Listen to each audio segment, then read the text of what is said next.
Hello and welcome to the Be United podcast. Fiyin is an inspiring, creative, raised in both Nigeria and Scotland, and now is based in Edinburgh.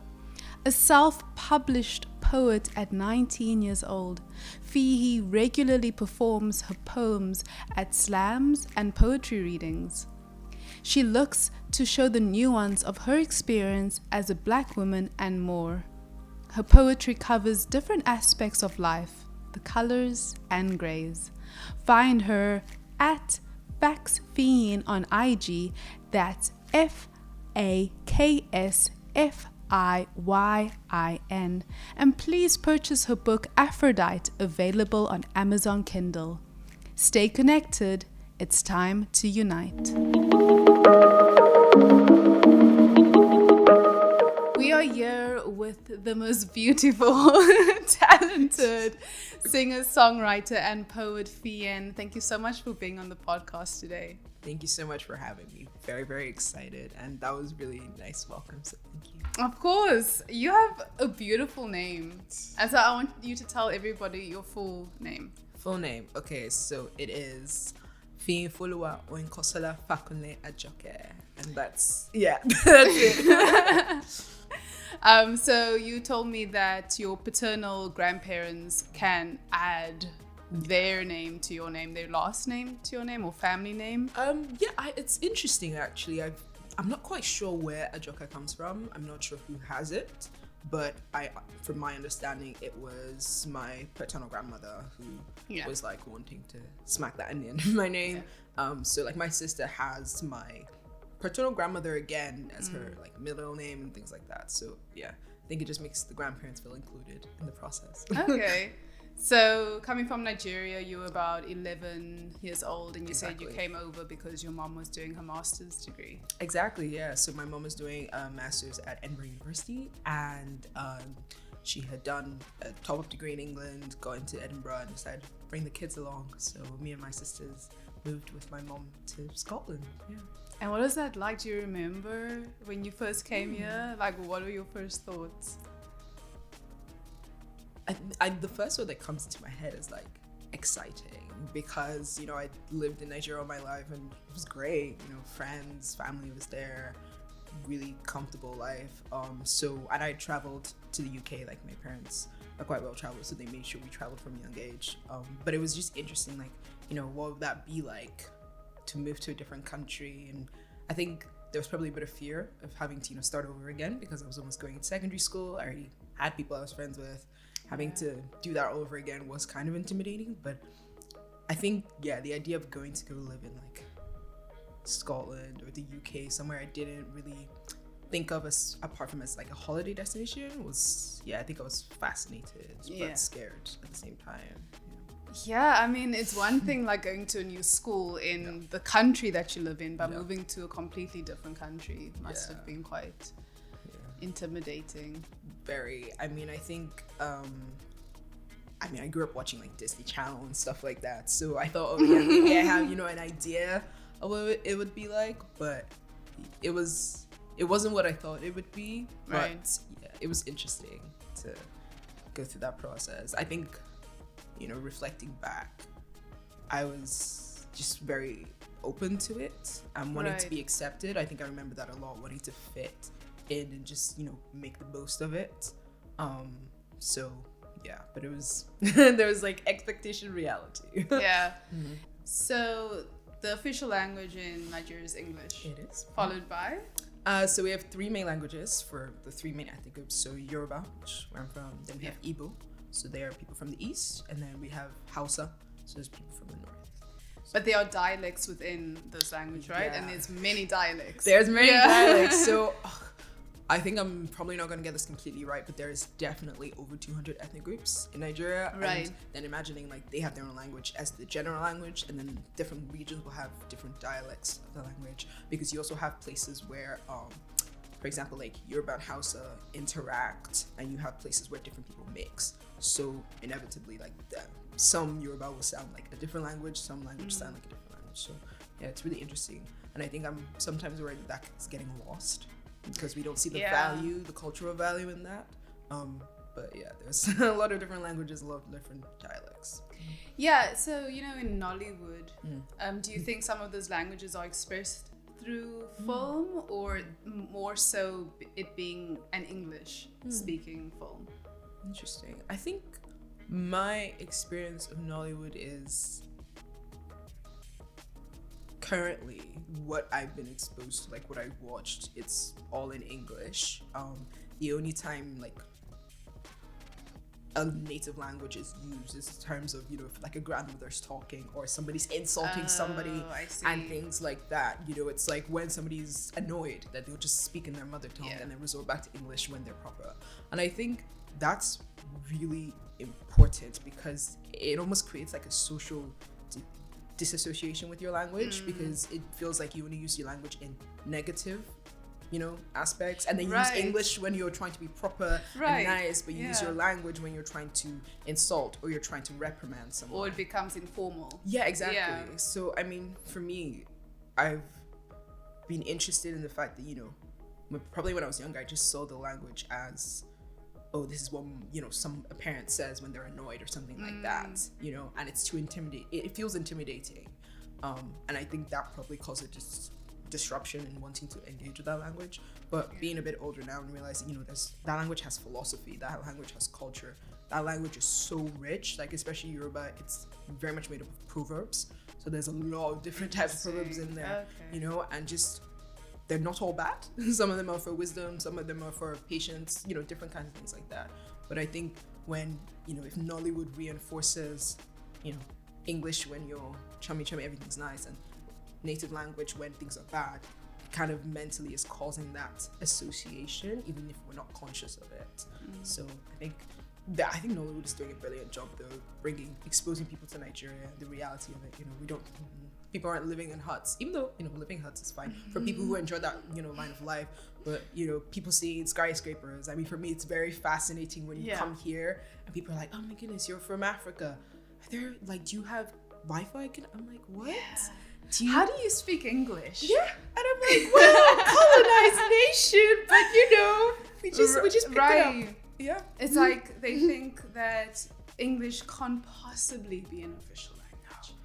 Well, you must be French, right? Yeah, it's just I mean, people telling me, oh, you must have been born here, and I'm like, no, I speak English because that is the language that I was predominantly taught in. And that was even in Nigeria, right?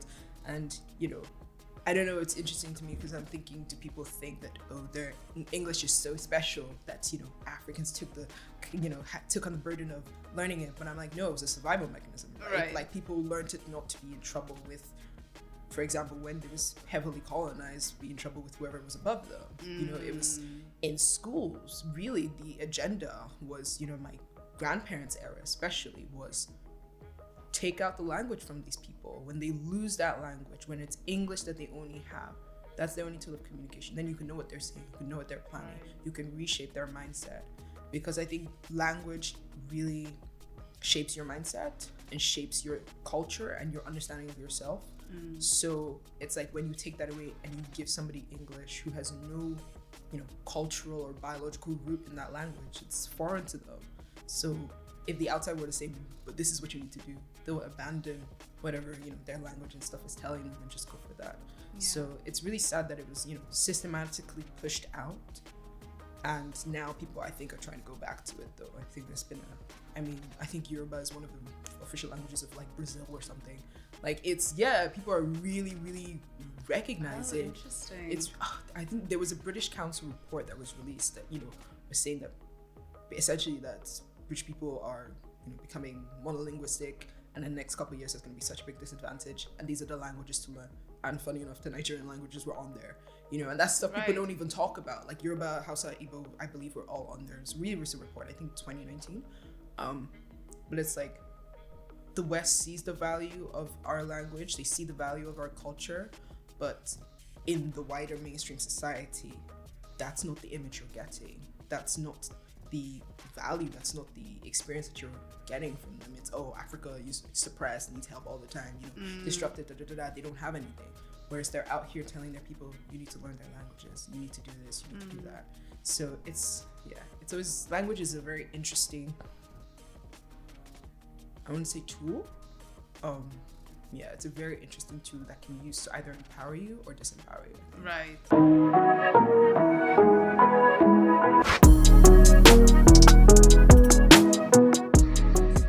It's so you like pull out all these different talents. I'm like, shit, I can't keep up with you. No, I mean, I think I've always been an adapter, so I like doing things, like picking up things really quickly, especially if I like enjoy them. So yeah, those are just things I encountered, and then I was like, oops, yeah, let's try it and see where it goes. But yeah, totally. So do you use Instagram to sort of try and showcase your talents, and what has the response been? Oof, good. So yeah, I think Instagram, like anything, it's a tool that can be used either way. But for me, it's been a great platform for, you know, publishing, but putting my work out there.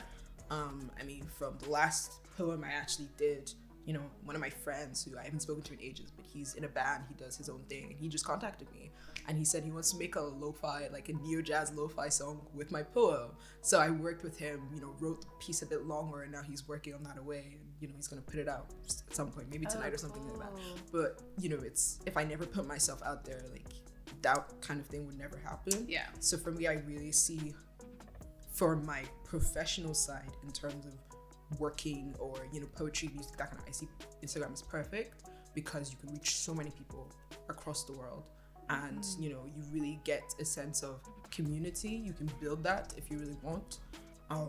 So yeah, I think it's perfect for building up that professional profile of, you know, this is a space where I put out my music. This is a good space where you can come and talk to me. Like, I mean, I've had people who I have no idea who they are, you know, reach out to me and we just chat for ages, you know, and they'll be like, oh, I really like this poem, I really like that, and then we get into, sometimes we even get into their lives, and I'm like, oh, you know, it gets quite deep, but I enjoyed that because, you know, for me, it's like, wow, somebody I don't even know just heard a piece and just ran with it and took them somewhere else, and for me, that's so beautiful. To always hear that, like, that just makes me feel more than honored, because, you know, I don't know them, but they've been able to relate in such a deep way, and if it helps them, that just makes my day. So yeah, I think Instagram could be a bit crazy on the, like, body image, mental health side. It can be quite destructive, so I tend to be a bit more private in terms of my personal self, but in terms of Fiyin, like the poet, the dancer, the singer, whatever, like very, very happy with that platform and like being able to use that. When you say dance, what type of dance are you into? So I mostly do freestyle, but I guess it's kind of hip hop / robotics / there's different things. It's like, do I free promo myself? I'm like, yeah, so at Facts Fiyin, go check me out. No, but like, I think I'd watched, like, it's really, what's the movie called again? Save the Lost Dance? No, not that one. Street Dance. No, what's the one with Moose in it? Oh my gosh, this is horrible. I know this movie franchise. Anyway, movie franchise about dance. It's like hip hop people. Step Up. Step Up, yes. Oh, yes, Step Up. So I'd watch that. I think, yeah, that's what it's called. And yeah, it is Step Up with Moose and people like that. I just, the way they could just express themselves without words, you know, that just blew me away. So I would just make random movements. And then one day, you know, I had this PE teacher who was really lovely at my school. She was like, yo, I'm doing a dance club, like, you should come along, check it out. I was like, yeah, sure. So I went, and yeah, I went from there, kind of dancing. That was fun, but I never did it, you know, I never went to a dance studio or like did it professionally or anything. And sometimes I do regret that, but I think, you know, I have time if I want to do that kind of thing. But it's weird because I feel like the dance, just like the poetry, is sometimes a personal, private thing because it's so cathartic for me. It's so stress relieving for me that sometimes I don't want to share it because I'm like, you know, it makes me, it's like self-relief. I don't want to feel like I have to perform for people, you know, like if I dance in my room, nobody's there, and I'm like having the best time. But whenever I dance in front of people, like, it'll still be the same good quality dance, but you know, it feels now like everyone's like, oh, you're the dancer, you have to show up and do well. Sometimes I'm like, I don't want to do that, but it's, I think I'm finding a balance between doing it for like posting stuff like that, and then also self-therapy kind of.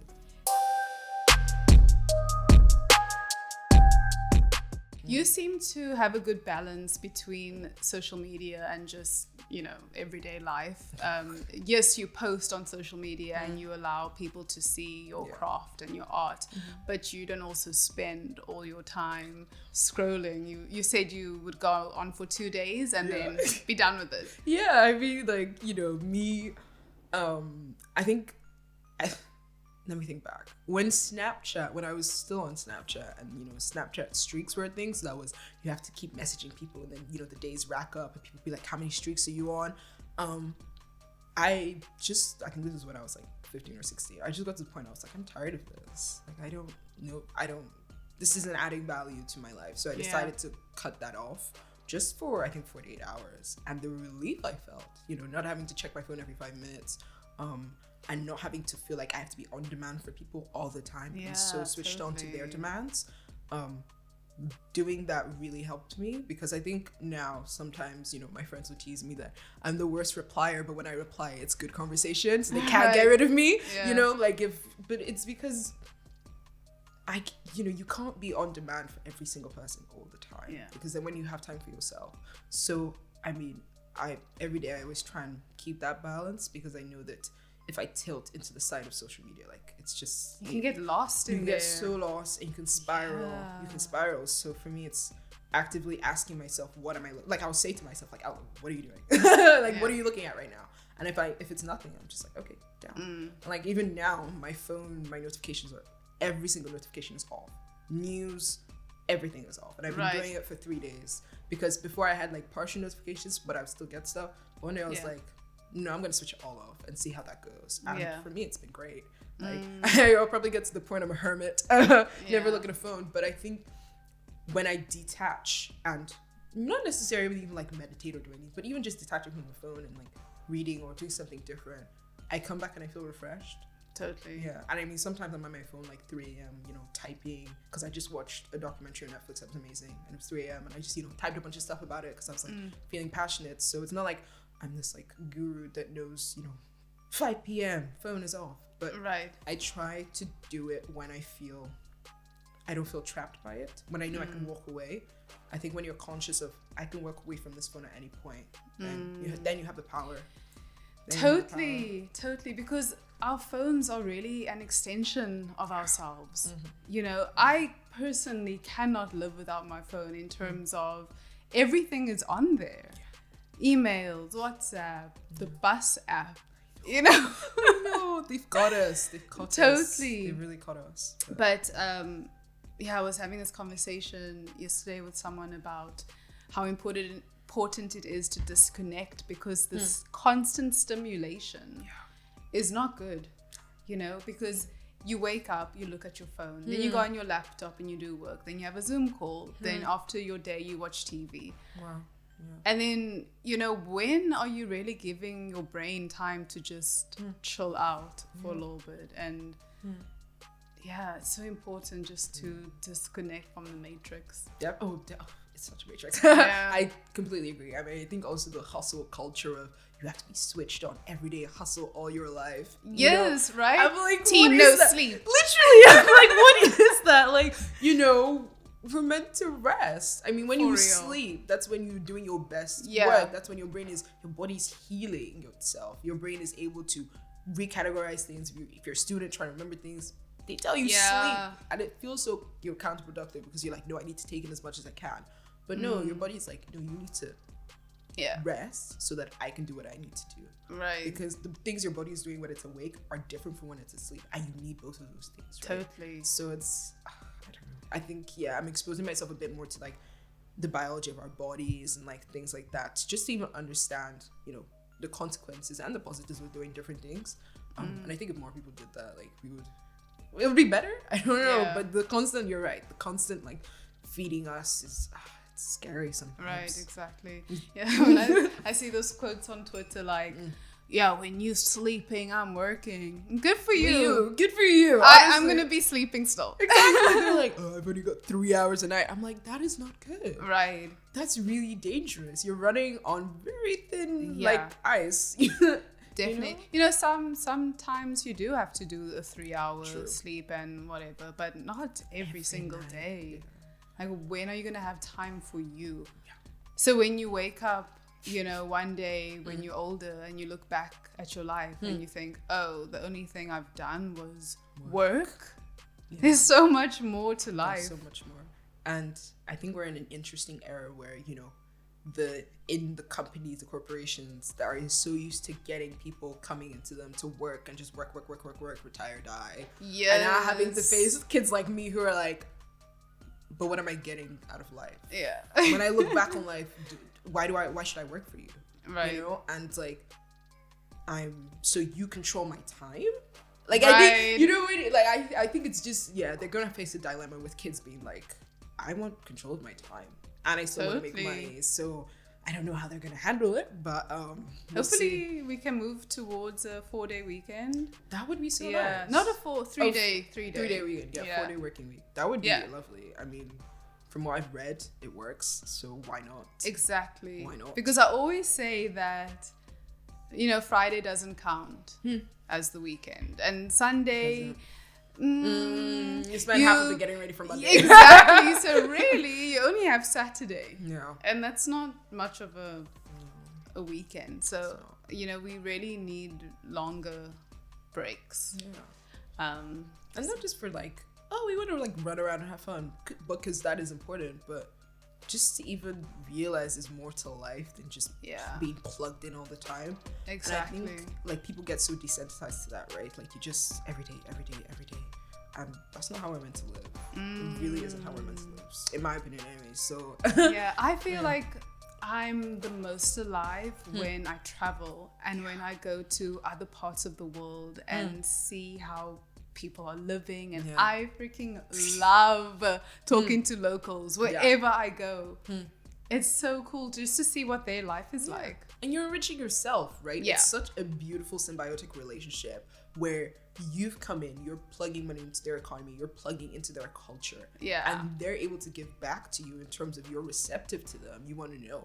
And then you carry that gift. So if you go into a space where anybody ever like talks rubbish about that community or that group, you could be like, whoa. Yes. Have you spoken to the locals? Right. Have you met the people there? I've met the people there. Yeah. And then that ripples out. Exactly. I mean, if we all just stay in our bubbles, we don't know what's happening in somebody else's bubble. And we're not able to empathize with them if like something goes wrong or something. We just ignore them and just press on because we don't want to make a fuss. We don't want to do anything wrong. We just carry on in, you know, our bubble. But, yeah. If people traveled, I think they'll have a different perception, of a lot of people. I will tweak that a tiny bit. Can I? Yeah, go if ahead. People travel with the right mindset, they will. Because when you have people traveling with the I'm superior, English is the only language I'm ever going to speak on it. I don't care about the environment. I don't care about the beach. I'm just going to party. I'm going to trash it. That's true. You know the that people going to like true. Bali, Bora Bora, be like, oh my goodness, such a like life experience. Yeah. So what did you contribute to that economy? Did you clean up the beach after yourself? So I guess it's because I'm just speaking from my own experience and the way that I travel. Yeah. But you're absolutely right, because you have people that travel that can you speak English? Honestly, I'm like, you can't even say hello in that language. Like, it's fascinating. Yeah, it really is. Or just going to a country and not really immersing yourself in the local life, or just staying in the resort, or just staying in a hotel, or you know, you don't. It depends on you. But I completely agree with your method of traveling. Like, I think it's because like I've met people who do think like that in terms of, oh, Fee, I went on holiday and didn't even speak English. I'm like, you can't even speak French, love. Yeah. Like, you know what I mean? So I'm completely of the mindset, you go there, you try and just immerse yourself a bit, not force yourself on them, but like be part of it. But meeting people who are like, they didn't even speak English, Fee, and I'm like, did you speak their language? Right. Did you make that effort? Did you try? Yeah, did you just see them as like minions that are doing your bidding? Right. No, as human beings who are just trying to make a living, but also can enrich your life.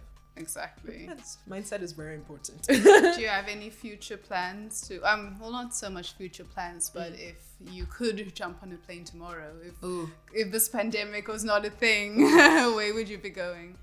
Well, I mean, I have someone, so probably there first, because that's where my mind is most. So probably Finland.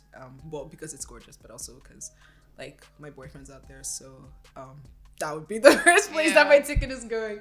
But if anywhere, I think Tanzania or Senegal. I've never been, but I would really like to explore them, or like Cape Verde or something. Right. Like a different African country to where I'm from. Yeah. And just get that experience of being here. I think that would be so cool. Like that's my next big like thing, because I'm just telling my parents, no, we have to have like a trip in Africa. We can't just be doing Europe all the time. You know, there's places to see in Ghana. Oh my goodness, Accra.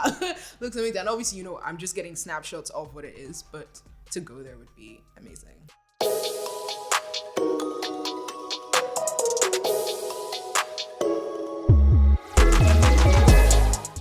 How did you meet your boyfriend? So we met at it's like cliche, right? Like we met during freshers at uni, so we came in at the same time, and then I don't even know how we got talking. He remembers like clearly, but I was like, who are you? Anyway, we got talking, and then he was kind of like, oh, I want to do this like music performance. Do you want to do it? I never tell people like when I meet them that I sing or do any of that. For some reason, I told this boy, and then he was like, yo, we should, you know, play music together. And I was like, what? No. But I agreed. He convinced me. I agreed, and we ended up doing a song from La La Land at like a performance. So yeah, that was like the music kind of brought us together. Oh, that's so sweet. So, and it was really funny because when we performed, like people were like, how long have you guys been performing together? I was like, I met this guy 3 days ago. Beautiful. So, you know, it's really beautiful, like starting stuff. And yeah, it was funny because somebody that was in the crowd took a video of us, and I later on became friends with that girl. She was like, I just realized you're the girl from the video on my phone. And I was like, what video? And then she shows me, and I was like, that's hilarious. So yeah, we kind of met like that. And yeah, I was kind of surprised because for me, it's like, I went to uni thinking I'm not really interested in dating anyone. I mean, at school, I was like, I was friends with guys a lot more. So I just saw guys as like, I don't know, they're more straightforward than girls. And I was able to relate to them more. So for me, it's like, I'm just, you know, if I make friends, that's great. You know, that's fine. So I always feel like it came knocking on my door when I didn't expect it, and then I was kind of caught out by it, and then, you know, slowly but surely learning to embrace it, because also like, you know, as a black person, as a black woman, it's like, excuse me, you know, like that kind of, there's the whole perception of interracial relationships and things like that. But I mean, for me, it's like when there's communication, when there's understanding, when there's love, I think you really can get past it. Because, you know, I would have people challenging me like, well, you know, you hate black men. And I'm like, have you met me? Right. You know what I mean? And what I say is that, first of all, I don't have to justify who I love to you, because you are not, like, at the end of the day, I'm the person who has to deal with that person, right? I'm the person who potentially will live with that person, do everything. So for me, for somebody feeling like they have rights over that, it's just a weird concept. Right. And then I feel like why would I remove love from my life because of your external perception of me? So I will be unhappy because you don't like what I'm doing. If you don't like what I'm doing, close your eyes. Like, you know what I mean? Mind your business. So mind your business, sir. But, you know, I have people challenging me like, oh, interracial relationships never work. They always break down. The families will hate each other. They'll make you a whole thing. And I'm like, it's fear speaking, you know, and I'm happy that I'm bold enough to stand in it, because, you know, I was saying to him once, like, if I wasn't sure about this, like, we would have been done a long time ago, because the like stuff the mini stuff that, you know, I've faced with people being like, you know, really coming for me and things like that. Sometimes it hurts because I'm like, why can't you trust that I know what I want? You meet me, you know, you meet me and like, you know, like what I'm like, and why can't you trust that I've chosen someone based on who I am and who accepts me? And that person is right for you. Is right for me, right? Like, people are so hesitant to be like, oh, nah, it has to be. And I celebrate, I mean, my parents, beautiful black couple, I celebrate it. But the thing is, I'm not convinced that if it's two black people, it's just gonna be happy. Because I've seen from my experience, black couples who separate, black couples who are toxic, black couples who do the most. And I've seen beautiful black relationships like my parents. So my understanding of relationships and love is it's the merit of the people, not the skin color. That's an added benefit. If I met a black guy who's, you know, had the characteristics of my boyfriend, and extra plus he's black, even great, but he isn't, and I can't fault him for that, and I can appreciate him for that and his lived experience and what he brings to my life. So for me, when people are like, oh, I'm like, well, what's the merit of that person's character? What are they doing in their community? What are they doing to learn? Because also you meet different types of Black people. Let's be real. Let's be very honest.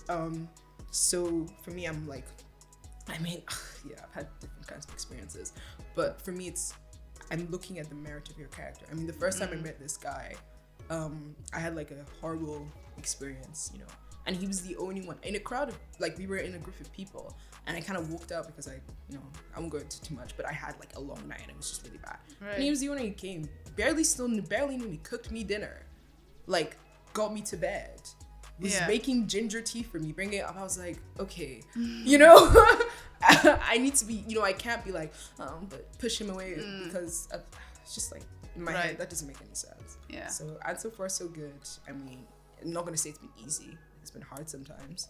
Yeah, no relationship is easy. Exactly, right? So for me, it's like, I always say the same, like, it's raw and it's like so real, and it's not like those Instagram relationships that people see. Which is what I love, because I remember once he was like, oh, I'm sorry that like I don't post about you because my friend and I were talking, and girls like, I was like, I was like, I don't post you. I posted him once for like our 1 year, but apart from that, like, if you're not in my life, you wouldn't know that I was in my friend. That's right, and that's such a weird, I don't know, indicator of a good relationship if someone's posting about their significant other. What you said earlier about people saying, oh, you hate Black men, are the same people that will say, you hate Black men. Oh, but your babies will be so cute. They'll be like, they'll have like the curly hair and I'm like, yeah. So I choose to not be confused by people's confusion and decide my path. Like, for me, personal responsibility. I have chosen this. I will take that personal responsibility, that burden. It's not an easy thing. I have to, obviously, I don't think about it too much because I'm still quite young, but like, if I have kids with this person, what am I doing to make a world where, they feel safe? Right. Where they feel, because I know that, if I have kids with this person, like, both cultures are going to be represented. We've talked about that and stuff like that. But for me, it's like, how do I create a world, even in a small way, that is going to be open-minded to them and also not feel like it needs to shape them? And more importantly, even if the world stays the same, let's say the world is just horrible and stays the same as it is now, even though we're progressing, what am I teaching myself in terms of philosophy, in terms of self-regulation, that I can pass on to my kids, so that even if the world is rubbish outside, their inside is beautiful, their inside is strong, and that is what I can give them. And that's the most important thing, and that's why I spend so much time working on myself, regulating my social media, doing all these things, because then that's what I can pass on to my kids. And that's what I've realized, watching, because I would really watch parents, couples as a kid, and I realize that now, and I think that's probably why, I'm in like a good relationship, because I understand that, like, there's some things that just won't work, even with people who are married. When you see people interacting, you're like, that kind of thing. So for me, it's like, if one person isn't building and the other person isn't, there's frustration because imbalance. If both people are building and they're working together, that's nice. But if they're competing, that's horrible. And just looking at those things and realizing that my value doesn't come from him or even being in this relationship. It adds to it, but it's not everything. Right. So, however, if I have kids, like, by whatever means, I want to be able to pass on to them inner strength, that kind of thing. That's what I'm focused on. So, okay, yeah, they're Black, and I would teach them about that, but I don't want them to think that's it, because I think Black people think it's just pain, and that's part of it. But there's so much joy, there's so much love, there's so much culture, there's so much to be. It's so rich that it really, sometimes I'm like, we even need to get out of our own heads to understand ourselves and to accept ourselves better, because that's when we heal. Because sometimes I'm like, do we like the pain, and do we thrive in that? And it's just, because society tells us Black people are always in pain. But for me, it's, how are you, that personal responsibility element is really strong for me, to an extent that I need to be okay with what I'm doing. And if I can pass that on to them, perfect. But, I always see it in them, if they come out as Black as me or Blacker, yes! Yeah, oh, good. You know what I mean? Like, I mean, he knows what I look like, so it's not his prize. Right, like, exactly. So his family knows what I look like. They're all great and lovely. So for me, it's like, And it really depends on really people's depends. families. Yeah, some families may not want their child to Exactly. date outside of their race. Even But- black or white. Like, Right, yeah. exactly. Especially, I think the thing is, I think black people, we don't realize how conservative we can be sometimes, you know, with being open-minded to other people.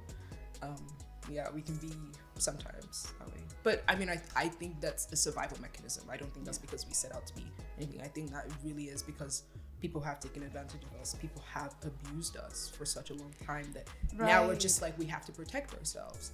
And when you're bringing in someone, and because these are a lot of things that I think about. I think when people meet me and they maybe find out about him and stuff, they think, oh, you're just this, and this. But I'm like, you don't understand the thought process. I've had to go through the process of being okay with being with a white person and understanding what that means, you know? Because I think people always be like, oh, you don't know what that means. And I'm like, no, you'd be surprised how much, you know, internal thinking I have to do before I even let this even get to where it's at. Yeah. And for me, I'm like, if there was no racism, all this, would I want to be with this person based on the merit of their character? Absolutely. Yeah. They're fantastic. So for me, it's like, I can see it coming over. And I was like, oh, Holy shit, I just got such a fright, sorry. There There was a pigeon. a huge pigeon. Yeah. I was intrigued. I really got such a big pride.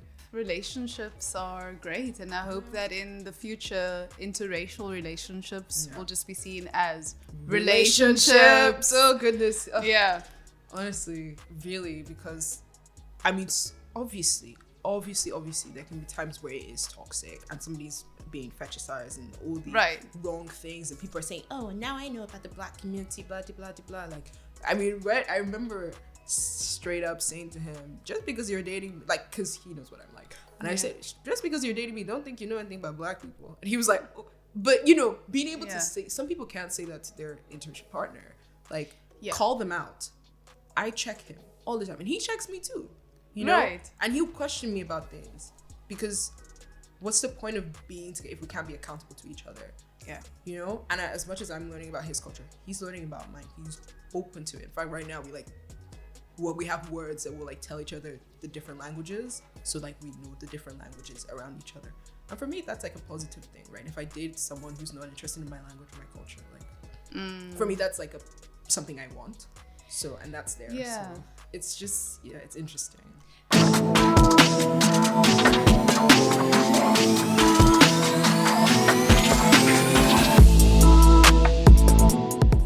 So what are your future plans? Ooh, big future plans. You're studying law. I am studying Scottish and English law, which we'll see. We'll see if I end up going down that route. At the moment, I am trying to still get a feel of what I want to do in terms of, like, career-wise, because I'm thinking, you know, financial independence, just to put that out there, and, you know, what I want my future to look like, because I also love travel. So if I had something that allowed me to travel while working, like, that would be so perfect for me.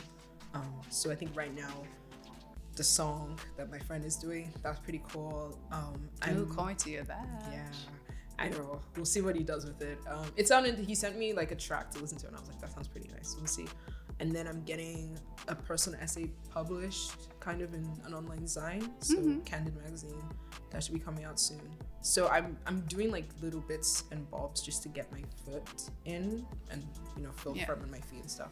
But I think big plan. We'll see. Yeah. I think I'm really excited to be part of Be United and just be the it comes along, and, you know, you guys are doing such an amazing job. You really are. It's so understated, and I can't wait. Like I said to you, like, I can't wait to see where this goes and where it grows. Like, I already have people, you know, who are messaging me after the first session. We're like, tell me when, you know, stuff comes out. Tell me this, tell me that. So I'm like, this is something people are hungry for. So yeah, definitely excited to see where it goes. But hopefully, you know, maybe doing some gigs when COVID is over. Yeah, but that would be really nice. And just, I'm thinking of different things right now. I'm thinking podcasting, different things. So I think I just want to find my ultimate, like, poetry thing and my ultimate career thing, because I'm also looking at business and, like, what I want to do in that regard, because I want to do something with this degree, right? Yeah, of course. So still thinking about that, but learning how to balance that. Yeah. But it's good that you're so focused on what you want to do in your life. I mean, you're only 19 years old, so you can still enjoy life, and that is true. You know. I mean, I think it's funny because I think in my point of view, I don't take myself too seriously, but I think when I talk, I come across as like this old soul, which is nice, right? That's quite nice, but for me, when I do things, that's my enjoyment. Right. Like, that's where I find pleasure and like being happy. But there are some days where I don't do anything. You know, I just sit down and I'm like, no work, no poetry, nothing. Just, sit in bed. But when those days happen, it's like for a reason. So I think because I had, this whole thing in high school where I was going to do science, but I swapped to law. And that really just woke me up to life is never set path. Yeah. And all you can do is gather the right tools to survive it or even thrive if you can, and go from there. So that's what I'm focused on at the moment, trying to get all the language tools, like even just financial literacy, all that kind of stuff that they don't teach you in school, which is for real. That could be another oh my goodness session. We talk about life Seriously. skills. I mean, it really could be, because I feel like, especially coming into this world where there's so much possibility, but if you don't raise kids with it, it's like, when do you have the time? Like me, even learning about like investing stuff, I have to really cut time out to be like, no, I need to learn this thing so that I can do it when I'm older and stuff. But it's so good that you acknowledging these things now, because these things aren't taught in schools. Even relationship, like literally, even how do you know you're in a healthy relationship? Right. How do you know what kind of dependency tendencies you have? Yeah. How do you know how to deal with your trauma? How do you know how to pass that on to the other people? How do you know not to receive too much trauma from other people? Right. How do you help yourself heal? All those things, I just feel like I don't know why they're left out. I understand Pythagoras can be important, but also learning, you know what I mean? But learning and fractions. But like, learn, and not to like side maths and stuff, because that's important. Yeah. But that's not all it is to being a person. Yeah. And that, I mean, for me, that just projects, you're just a cog in a machine, just download the information directly, like that kind of thing. Whereas teaching you how to be, take that like a holistic human being is, I don't know, where are they doing that? Who's doing that? Because I don't see it. I didn't experience it. It's my holistic human being development probably came, from like the foundation my parents set and stuff. Right. And then from me also being willing to engage with it and also build myself outside of that, right? Yeah. Because my parents aren't forcing me to do anything that I don't want to do, but they are, providing the guidelines, advising me when I need it and things like that. So for me, it's like, what kind of mindset are we cultivating in young people today? Is it that you're just trapped where you are? Or that, if you don't go to uni, your life is over?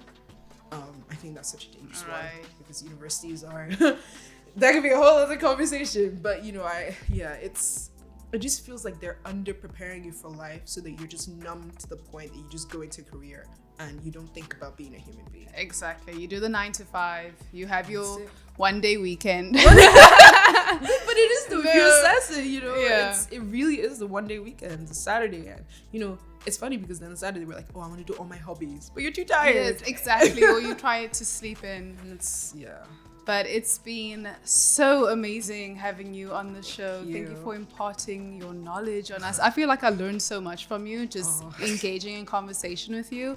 And I would love to do this again sometime. Same here. It's pretty brilliant. And where can the people find you on the socials? So shameless, or not so shameless, self-pro. So Instagram at FAKSFIYIN. That's right, Facts Fiyin. That's pretty much where you can get me. That's what I'm on. Yeah, and you can also look me up on Facebook, Fiyin Fakunle. I have like this blog piece I wrote once on inner peace, which, I mean, it's available for everybody to check out. And that's Instagram is the main place, and I'll be keeping you guys posted on what I do. And if you ever want to DM me, like, really, my reply might take a while, but it'll be worth it. Apparently it's usually worth it. So she may be last seen like a few days ago. Yeah. Honestly, I appreciate the concern, but I drop off. But it's, I mean, for me, it's like, if anything anybody takes away from this is find your own path, right? Find what works for you, because what works for me definitely won't work for another person. So don't let this be like, oh, this person is like doing everything right. I'm really not. But I'm trying to learn every day what's good for me, and then keen to that kind of thing and do that. So absolutely, that's very powerful. It's like you are on your own journey. So I mean, yes, take inspiration, but then try and shape your own life. Which I think is where the like, you know, I don't want an idol, and somebody challenging me to do my own thing came from as well. Like, there's so many paths. There's not just one. So find the one that's right for you, and be confident enough to walk it. Because I mean, with the relationship, with even poetry, sometimes it's scary because it feels like you're not doing what you're meant to be doing, like what people expect you to be doing. But if you're happy, then if they support you, they should be happy with you. Exactly. That's the bottom line. I'm so glad we've made. Shout out to You Belong and Itch It Out. Oh, definitely. Ezra and Shruti, you guys are doing brilliant work, honestly. Love them. Yeah. Amazing people. For sure. Oh! Snap. It's the Aries. It's our birthday soon. Oh my god. When's your birthday again? And 9th, and you're the 4th. 4th, yes. It is Aries season. Yeah. Very exciting. Apparently, we're meant to be executing the seasons. It's our new year. Good. So we'll see. Well, thank you so much for being on the show. Thank you so much for inviting me and having me. Thank you for listening to the Be United podcast. Find us on Instagram at BeUnitedWorld, and you can follow me, Inga Dale, at Spoken by Inga on Instagram. Be inspired, be connected, be united.